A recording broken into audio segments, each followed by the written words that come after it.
नमस्कार, मैं हूं अंकुर प्रताप सिंह। बिहार में औद्योगिक विकास को नई दिशा देने के लिए राज्य सरकार ने 7 जिलों में बड़े पैमाने पर जमीन अधिग्रहण की प्रक्रिया शुरू कर दी है। इस योजना पर हजारों करोड़ रुपए का निवेश होगा, जिससे प्रदेश में निवेश के नए अवसर, बड़े पैमाने पर रोजगार और आर्थिक मजबूती की नई राह तैयार होगी। अधिग्रहित भूमि पर औद्योगिक क्षेत्र का विस्तार और नए इंडस्ट्रियल कॉरिडोर का निर्माण किया जाएगा। बताते चले कि राज्य सरकार बिहार में औद्योगिक क्रांति लाने की रूपरेखा तैयार कर रही है। राज्य सरकार की कोशिश है कि बिहार के ज़्यादातर जिलों में इंडस्ट्रियल एरिया तैयार किया जाए, ताकि इन जिलों में रोजगार और निवेश का माहौल तैयार हो। इसी चरण में फिलहाल बिहार के नालंदा, मुजफ्फरपुर, भागलपुर, सुपौल, कटिहार, औरंगाबाद और गोपालगंज में आर्थिक केंद्र बनाने की तैयारी है।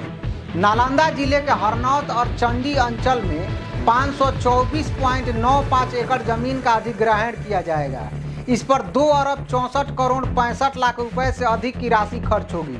यहाँ विकसित होने वाले औद्योगिक क्षेत्र से स्थानीय लोगों को रोजगार और निवेशकों को बेहतर आधारभूत संरचना मिलेगी। मुजफ्फरपुर के पारू, भोजपट्टी, हरपुर और बिशुनपुर सरैया में कुल 700 एकड़ भूमि अधिग्रहित की जाएगी। इस पर 2 अरब 97 करोड़ से अधिक का निवेश किया जाएगा। भागलपुर के गौराडीह अंचल के मोहनपुर मौजा में 96.89 एकड़ जमीन ली जाएगी, जिस पर उद्योग विभाग नए इंडस्ट्रियल कॉरिडोर विकसित करेगा, जो यहाँ के उद्योग को मजबूती देगा। सुपौल के सरायगढ़, भपटियाही और पिपरा प्रखंड में 498.06 एकड़ जमीन के अधिग्रहण पर 1 अरब 51 करोड़ रुपए से अधिक की राशि खर्च होगी। सरकार का लक्ष्य यहाँ निवेश आकर्षित कर रोजगार का नया हब बनाना है।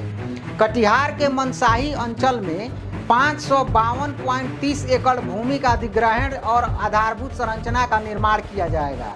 औरंगाबाद के कुटुंबा अंचल में 441 एकड़ तथा गोपालगंज में विजयपुर और खीरीडीह क्षेत्रों में 32.66 एकड़ भूमि ली जाएगी।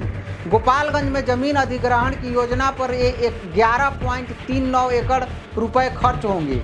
इन सभी जिलों में जमीन अधिग्रहण का कार्य आधारभूत संरचना विकास प्राधिकरण के स्तर से किया जाएगा। सरकार का दावा है कि इन परियोजनाओं से न केवल बिहार में उद्योगों का दायरा बढ़ेगा, बल्कि निवेशकों के लिए राज्य का सेंटर भी बनेगा, जहां स्थानीय युवाओं को रोजगार के भरपूर अवसर मिलेंगे। तो आज के लिए सिर्फ इतना ही। नमस्कार, मैं हूं अंकुर प्रताप सिंह और आप देखते रहिए सुदर्शन न्यूज़ बिहार।